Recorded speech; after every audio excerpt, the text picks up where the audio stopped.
Okay, this is Port Elizabeth. Port Elizabeth is like an hour, maybe 2 hour flight from Cape Town. And the reason we came here is my son went hunting.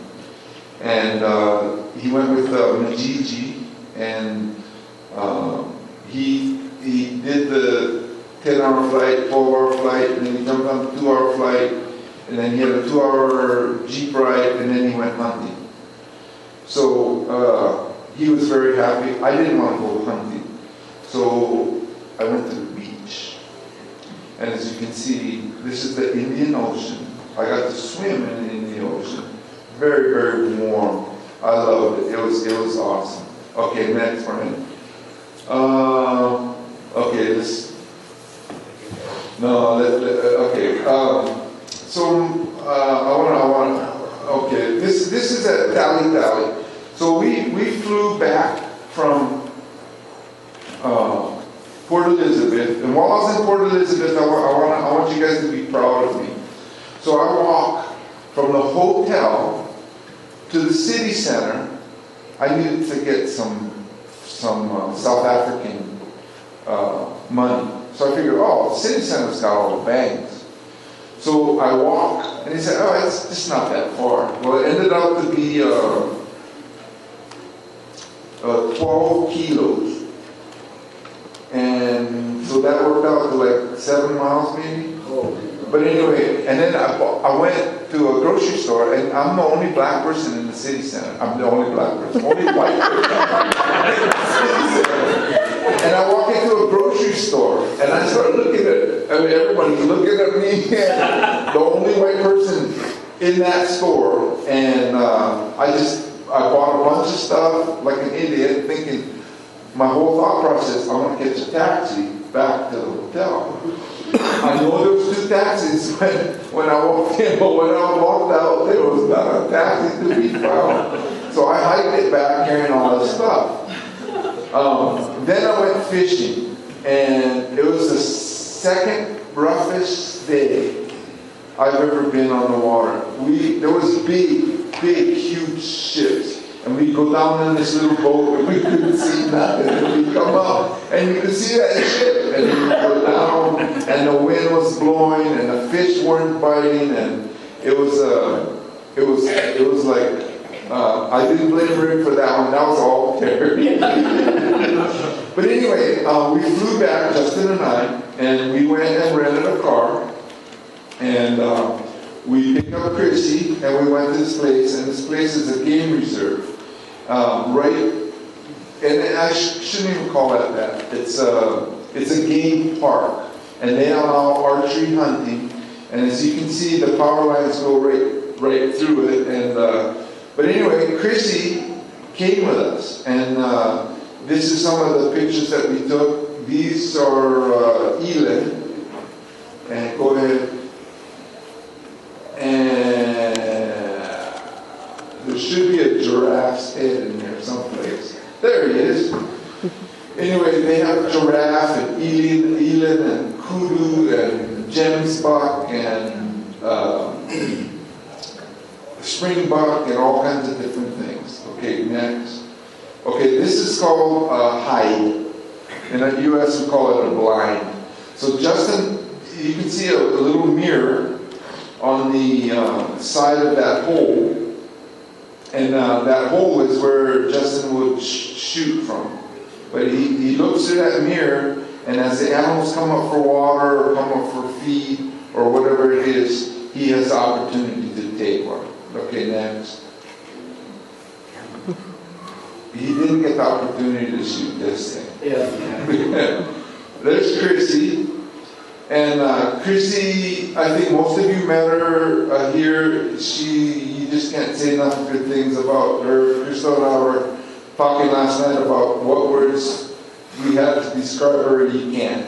She is a true child of God, wanting to serve the Lord, just the most delightful person you ever want to be around, and there's no words to describe her. Next to her is Charlie. And Charlie took us on the game drive around every place. And Chrissy and I got to watch all the animals, and he told us about different things. And we went and looked at where a fire had burned on a neighbor, and we looked at fences, and we talked cattle, and we talked fishing, and we talked diving, and he's just a super guy. The awesome thing about both Kenya and South Africa, everybody talks English. They might talk in different dialects about different things, but then everybody converses. There's 11 different languages in South Africa. The white people, most natives there, white people, they speak Afrikaans, and later hopefully that video is still there. But okay, go ahead, next. Chrissy and I were suffering for Jesus again. And these are kite surfers. And this is in Lagabon Bay. And actually, we're sitting at the table where we ate lobster. So for $9, you can eat anything you want. You can have steak and lobster and whatever you want, $9. Here in the U.S., you want to eat steak and lobster, you're talking, $40, $50. So anyway, I know I gained weight when I went. So this is at Tally Tally restaurant, and the game would come up to the restaurant, and we could take their picture, and they'd pose for us. Okay, that's sunset at Tally Tally, and that's Chris Clark's post about thank you, Freedom Fellowship and Church of Christ, First Southern Baptist, Pleasant Valley for the massive suitcases, 280 pounds worth. And Crystal and Rick and Brian and What's the Kids did all the packing. It's all this more. Okay, next. This is a township, and this is when we went out with the nurses. And you could see the little garden, but see, these are mostly houses, and this is how people live. This is go next. Some people do have cars. This is again South Africa, not Kenya. This is the two nurses I went with. One speaks Afrikaans. This lady here speaks Afrikaans. The other one speaks, and Chrissy will have to tell you the name because I'll mess it up. It's Kutu, but it's with a click. Kutu, and they have and in their language, and I can't speak that at all. But anyway, this is people's houses. We just walked into the house, and these nurses would take care of them. And these two nurses don't speak each other's language, but they speak in English. So they send all the nurses out in teams. But this is a house that there might be one family right there in that little shed on the side of the house, and the brick house is what the government gives them, and they just keep adding on and adding on. Okay, go ahead, next. Oh, this lady was wonderful. She was awesome. This is on my camera. How'd you get that? Get out your camera. Okay. This lady has HIV, and her husband died of HIV. She didn't have much, but what she had was spotless. The walls were clean, the floor was clean. She's doing her laundry. That's her automatic washing machine. So she was awesome. But I went to places where the baby they had kitty litter under a chair. And the baby was playing in the kitty litter, then it went over and played in the milk, and was doing all of this kind of stuff. And mom would just pick her up and hold on to her, and then set her down, and she'd go straight for the kitty litter again. Dirty, gross. But this lady, I had to give her a hug because, man, I could live in her house. I really could. And the houses are about, half the size of our stage. That's what the government gives them. They can start adding on. What most people do is they will immediately build on to that, live on to the add-on, and rent out the government house. Go ahead, next one. This was an old hotel. This is the one, Brian, you're awesome. If you can see you see? No. You see the wires on the pole? There you go. See the wires on the pole? They're all connected, and there's no tape, no wire connectors, but there is just kind of wrapped around, and they're steaming electricity from where the fence is the school. And so they're steaming electricity, and all of this is an old hotel, and people just cramming there. You can see in the background, all of those houses, and those are government houses. They might have 1 million people living in one of these townships. Okay, next. There's a close-up of all of these wires. Just wires everywhere. I'm surprised, and they did say that the guy was on the fence reaching up and he electrocuted himself because the fence is grounded. Oh, thank you. But you can see all the wire. This is not professionally done. Anything that is of value has wire or electric wire. They're very, very fond of electric. They put up electric, and the people too broke to buy pliers to cut the electric fence. But the electric fence is like this. Everywhere you go, fences and wire and... Okay, next. This lady's house, she was something special. And I wish I could have took a picture of inside, but it was a little on the dark. She was sick. She lives in this place. They have a plastic roof. They have a plastic floor. And she had this set of dishes. And the set of dishes was displayed on this, it's kind of like, you know when you first get married, right? You create a love shack. You have milk cartons and you make a table and chairs and all of that. She had that, and she had these dishes on display. And they were clean. And her place was clean. She had a plastic floor and a plastic roof, but she took care of her house, and it was spotless. They have, most of people cook with either charcoal or wood, or they do have electricity, so they don't have stoves, but they have those tabletop burners. Hot plate type deal, right. But anyway, there should be a next one with a lock on it. That's the one. Okay, so this guy's house, you can see his house. He didn't want nobody in there. He put a big chain and a big lock. Can you see the holes through the door? Why would you want to lock your shed? My shed, I promise you, in the back of my house is 10 times better and probably bigger than what he's got. And he's putting a value on it, but everybody just steer you blind. Okay, next. There's my two nurses again, and you can see the houses. And in the background you can see, and they got, like I said, cow and goats and everything. And there's a big thing. The biggest thing in South Africa is what we're facing here in the United States. Illegal immigration.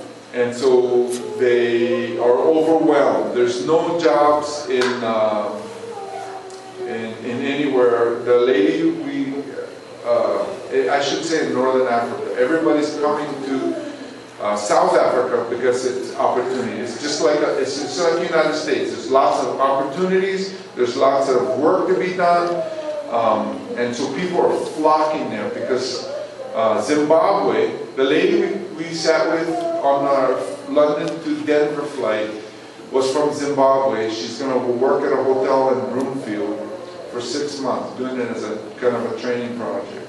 Anyway, in 1996, the government took over every farm.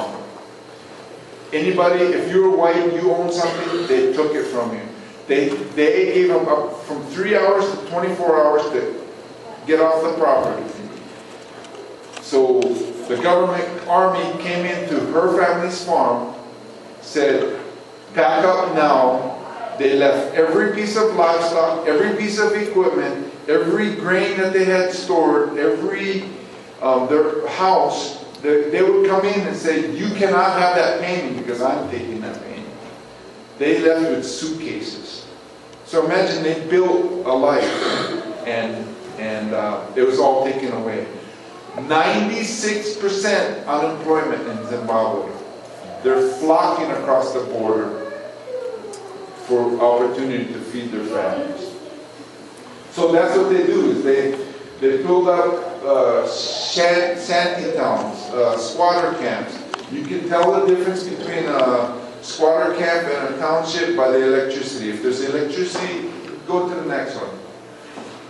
You can see that these have homemade electricity. So this is more of a squatter camp. But this is how people live. In each one of these houses, there might be 6 or 8 different people living there. Next. Okay, this is Terry Jr. See the guy with the cane? He stroked. And I told him, the reason I'm here in South Africa is for him. Because he stroked, and I stroked also. And I said, what your goal, your mission in life is to spread the word of God. And so his wife is next to him, and then I think it's his wife's sister that's over. All right, the big thing, and this is in Gabon. Okay, so Christy lives in Somerset West, and you go over the hill to a farming community, which is Gabon.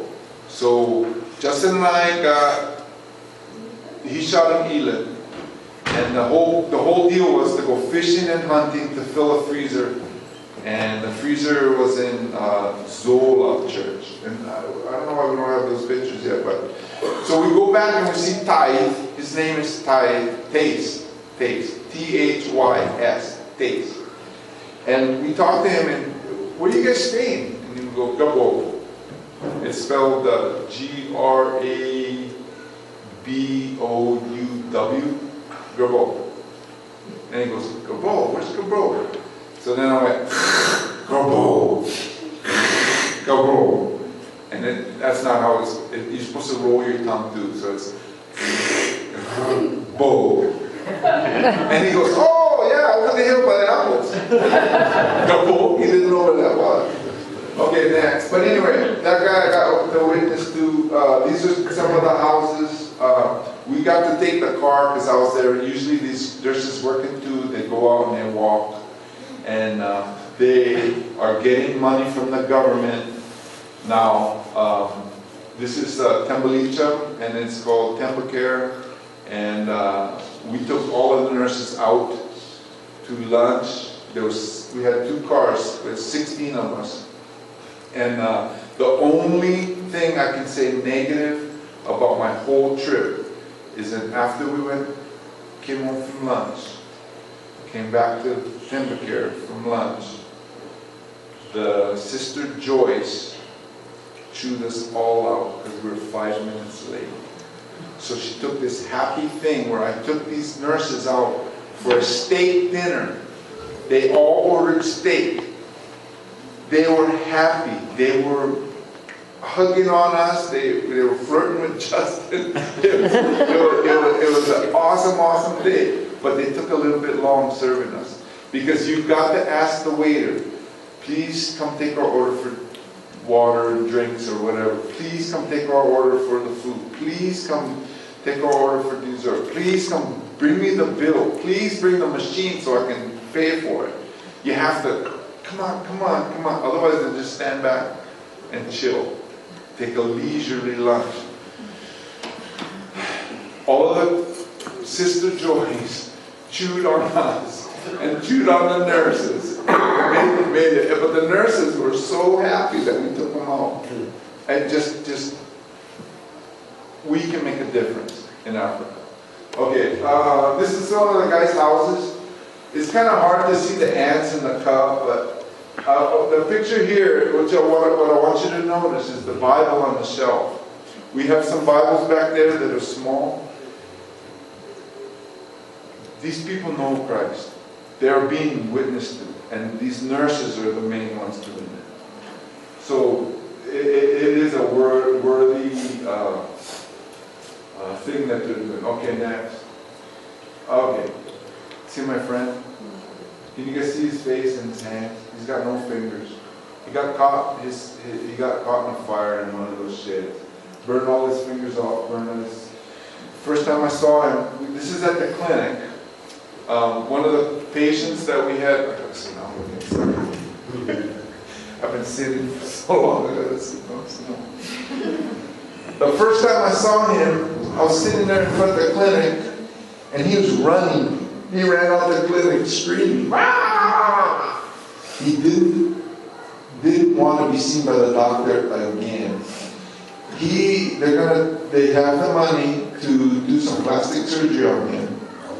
But the only way I could capture him is if I promised to buy him chips, potato chips.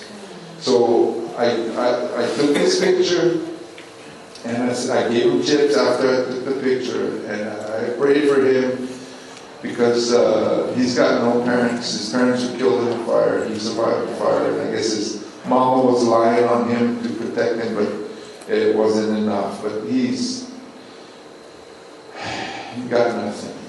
No fingers, no face, no food, no home, no nothing. Okay, next. Okay, this is the nurses at our table.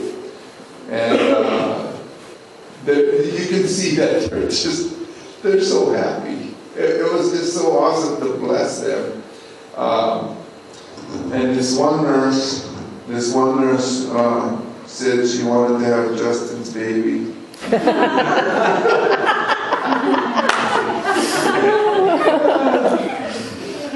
Go next. I don't know what this picture is. Ocean. Okay, that's Somerset West. And you can see down here is a place called Strand, and it's beachfront, and there's a nice beach there. And then Somerset West is back here where all the houses are. Chrissy lives right about here. And we might have a picture of her flat, as she calls it. Next. There's Chrissy. We're up at a deal. People don't go up there, but she took us. And you can see Fat Pool sitting there. Chrissy sitting there. And then next. This is some of the animals that are native to South Africa. I just took the picture because I needed it so I could remember. Okay. I think we're going towards the end of what we got there, Terry. We're back to Kenya. This is Godfrey. I took a picture of this because I was the first person to sign in at that new church. We really, really, truly need to send somebody in August to sign the second name. Are we done yet? Chrissy got her clothes. Okay, this couple, they were pretty awesome. Where we stayed, Temelicha, and Chrissy will talk to you more about Temelicha. She talked to us in the past. Temelicha has different projects. We stayed at the Village of Hope. The Village of Hope had acreage, I think 6 or 9 acres, and I don't know if it was acres or hectares.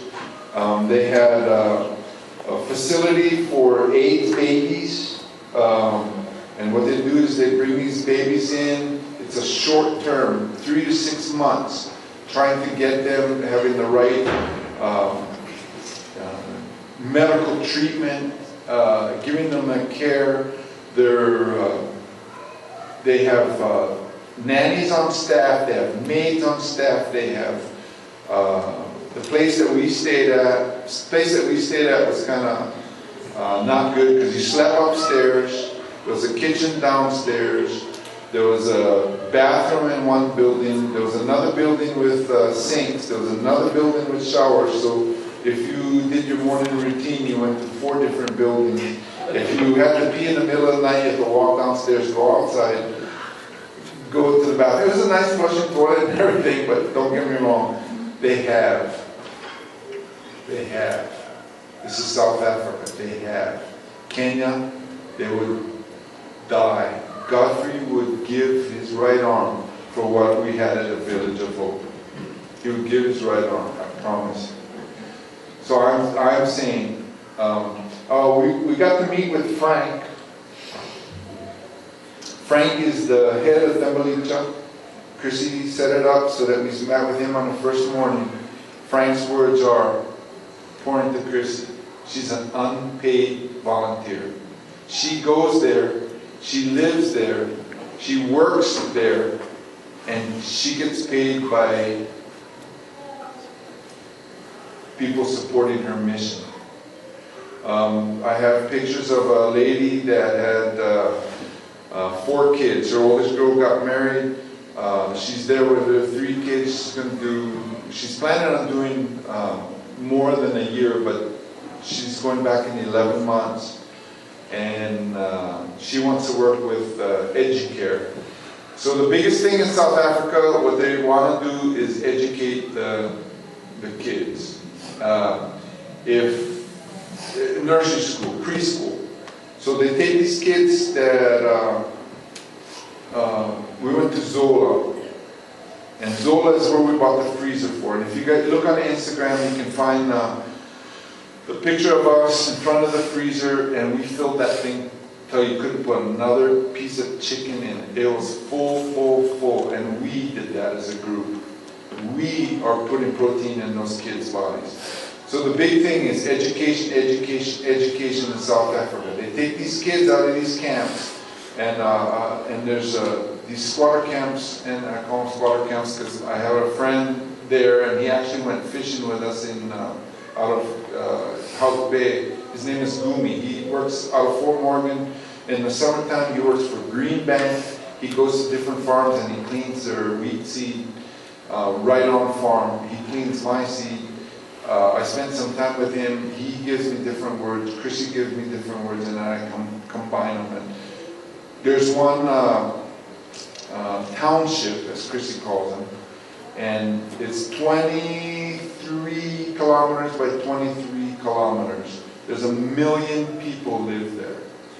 And these people are living in those huts, but every hut has a dish on top so they can watch their TV. So it was very important that I go to both places, and I thank Rick for he basically forced me. I mean, he held a gun to my head and said, you will go to Kenya. And it was very needed. It was very needed because I got to see both sides. I got to see what's happening, and I got to see what could happen.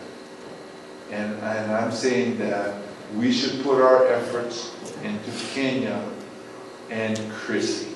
That's what I'm saying. The things that we did on our mission, we did mostly beautification.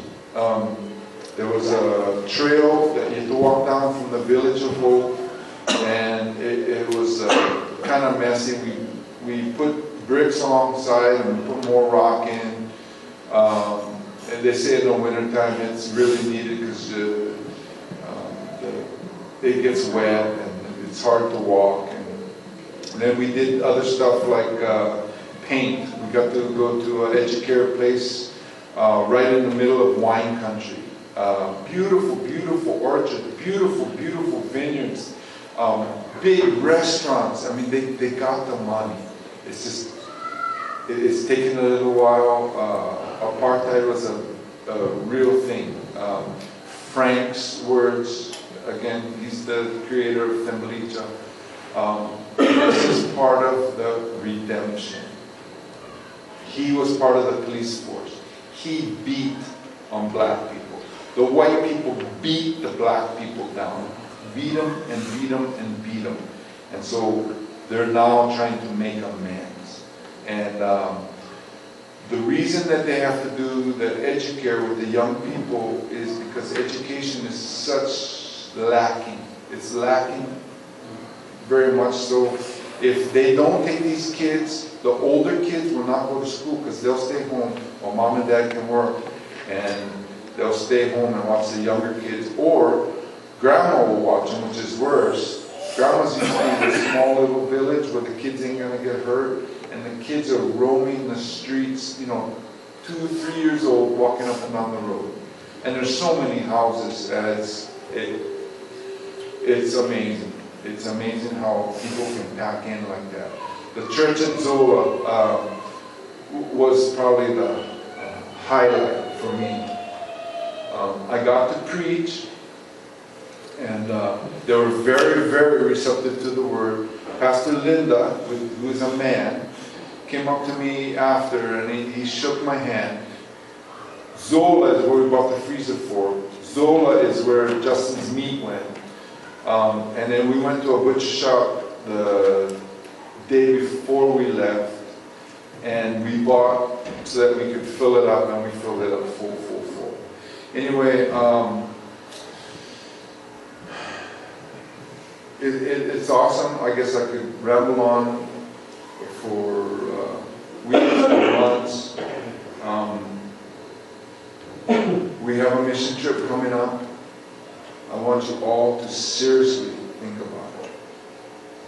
It doesn't matter if you're old. It doesn't matter if you're young. It doesn't matter if you're a cripple. Seriously think about it. We're going to go to Ecuador in January. I pray that every one of you is going to want to come. Chrissy's parents will be here in a couple months to explain what their vision is. I bought into it. I think it's something that we need to do. If you do follow, say that Jesus is your Christ, Jesus is your master, that you will seriously put your money where your heart is. And if it's the rental of a bathroom, your heart's not with Jesus. We have much. We have a lot. You might say, I'm unemployed. You might say, I'm old. I'm weak. You might say all of these things. You just look around and your neighbor has more than you got. But you know what? Until you witness what they don't have, you got a lot. You're in the richest 5% of the world. Easily. Some of these people, it's just heartbreaking. Some of these kids with these fetal alcohol syndrome, it's just sad. But then again, there's some kids that, with what going on in South Africa, you can see that there is hope. And I went to an event that Tim Melissa did. It was 600 people. It was an amphitheater. They had one of the biggest stars in South Africa come and sing and do a comedy routine. He was as gay as you could get. And they ate him up. He talked all in Afrikaans. So Justin and I were just looking at it. Anyway, I guess I don't know how to end, but